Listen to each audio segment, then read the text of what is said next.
Mr. Donovan, do you know this individual? Sure. Sal Marcano. Mm-hmm.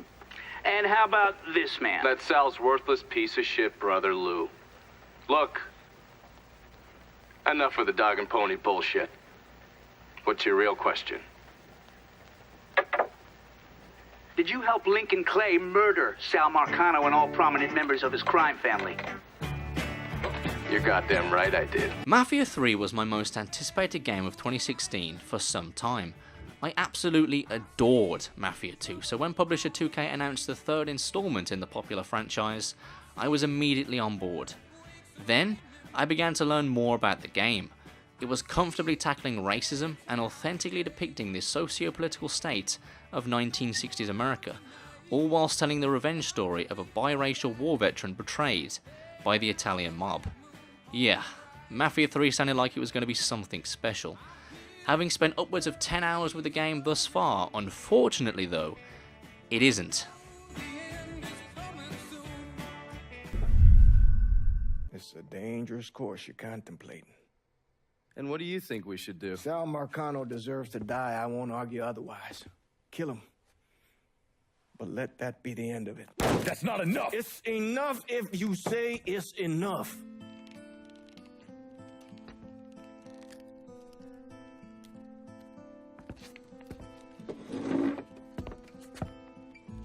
I know what Sal did to you, Lincoln. But nothing you do will bring any of them back. This isn't about bringing them back. Or even exacting some street justice. It's about making that bastard feel what it's like to lose everything. Watch as I take it all away from him. But before I dive into why that's the case, here's what Mafia 3 gets right. The story is gripping and the characters are fantastic, each brought to life through incredible performances. Protagonist Lincoln Clay's destructive maelstrom of revenge is recalled by the key players involved in a documentary style, serving as a gripping narrative framework. It is something I've never seen done before in a game, and gives the story so much weight. Despite Lincoln Clay being a mass murderer, he's a character I'm rooting for and empathizing with too. His quest to kill Sal Marcano, head of the Italian mob in New Bordeaux, the game's setting, by destroying everything he has, is awesome. You chip away at his various rackets by ruffling up their operations, killing the lieutenants, and drawing out the big boys, all depleting Marcano's weekly paycheck. From there, you assign turf to your own lieutenants that give you certain perks like calling off the cops and delivering vehicles. The two lieutenants I've met thus far, Cassandra and Burke, have their own motivations, and two are well-rounded characters. It's funny. Things get taken from us.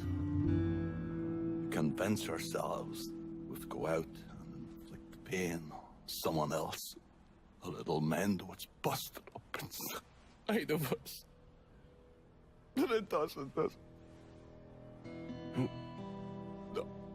it doesn't. Functioning as a striking backdrop to all this is the way the game tackles race and racism. This is another area where Mafia 3 really shines. Walking through the bayou down south and you can see a vivid and proud black culture. Venture further north and certain NPCs may talk down to you when walking down the street. You can even be refused entry into certain stores, and the cops will react more fiercely in white affluent neighborhoods because of the color of your skin.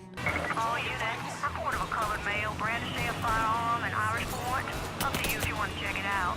The world Hangar 13 has created is rich and beaming with authenticity. That is, when it's not broken. Disappointingly, Mafia 3 is plagued with jarring technical issues, most notable of which is the haphazard lighting. One moment the sun will be shining, the next, in a second, it's pitch black. I've often walked out of a building and been blinded by the sun or can't see myself because of how dark it is. The lighting is a mess, which pulls me out of a world I really want to stay engrossed in. Hell, I'm walking around collecting the in-game collectibles and there's not even a trophy tied to it. What you do in this somewhat botched world is starting to feel very repetitive too. While the third-person shooting and driving gameplay is solid, the activities you're continuously performing are becoming tedious and, quite frankly, boring, to the point where I'm just mindlessly clearing areas with a machine gun and whistling the upteenth guard to my location so I can stab him in the neck. Which is a real shame because what you're doing overall is really interesting, but after you've done it a dozen or so times, it becomes less so. Woo! That's the good shit right there, boy. Fucking A! Get a little bit of that in a jar for me.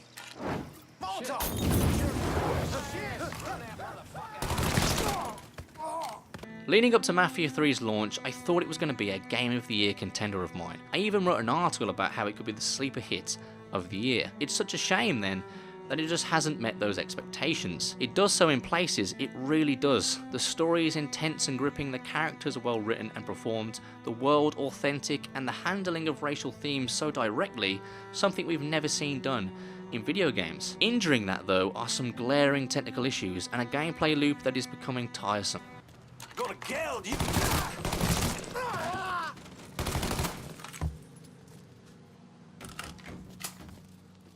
Mafia 3 is one of the most unique and engaging open world experiences I've played in some time, but also the most shallow. My grandmother's told me many a tale about the horrific conditions she grew up in. So I look around at everything we do have and just don't understand what all the fuss is about. And that just about wraps up my thoughts on Mafia 3. Thanks for checking out this video.